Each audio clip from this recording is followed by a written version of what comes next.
Halo, saya Kopral Funki. Terima kasih teman-teman yang udah pilih video ini untuk ditonton.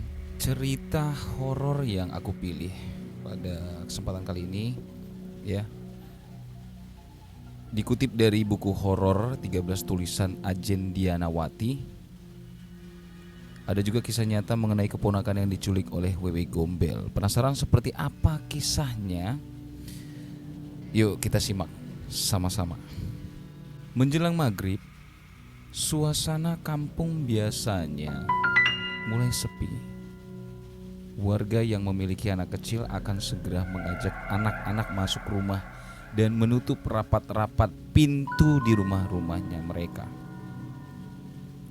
Di kampung kami, itu sudah seperti aturan tak tertulis. Semua karena cerita menyeramkan tentang hantu Wewe Gombel yang dipercaya suka menculik anak kecil di waktu senja. Tapi keponakanku, Zaki, seolah tak percaya dengan cerita itu. Usianya baru 6 tahun dan hari itu ia pulang dari mengaji agak terlambat. Karena mengikuti acara ulang tahun temannya, jalan pulang yang harus dilewati melewati perkebunan aren yang sunyi dan gelap. Ibunya, bibiku, menunggu cemas di rumah. Saat malam tiba dan Zaki belum juga pulang. Keresahan berubah jadi kepanikan. Bersama suaminya, mereka mulai mencari ke rumah teman-teman Zaki. Tapi hasilnya nihil. Semua udah dicari kemana-mana ya, ke semua sudut di perkampungan itu, tapi hasilnya tetap gak ketemu teman-teman.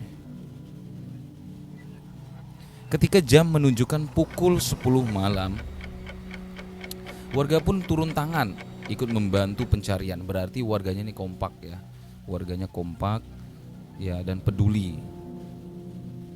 Isu yang beredar Zaki diculik Wewe Gombel. Salah satu tetangga menyarankan untuk memanggil Pak Ijal, sesepuh desa yang dikenal punya mata batin. Menurut Pak Ijal, Zaki tak jauh dari rumah. Ia berada di area perkebunan aren. Warga pun membawa obor dan peralatan dapur. Mengetuk-ngetukannya sambil memanggil nama Zaki.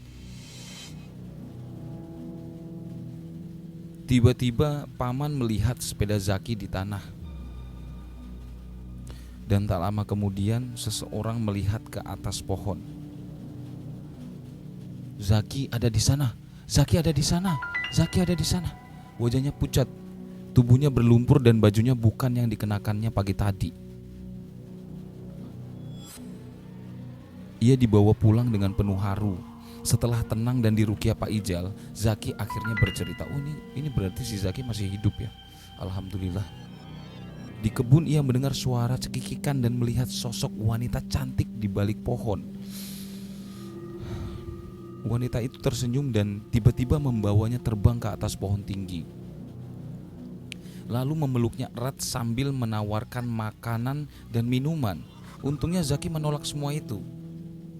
Menurut Pak Ijal, jika Zaki sempat menyentuh makanan atau minuman dari makhluk itu, ia bisa menjadi bisu seumur hidup.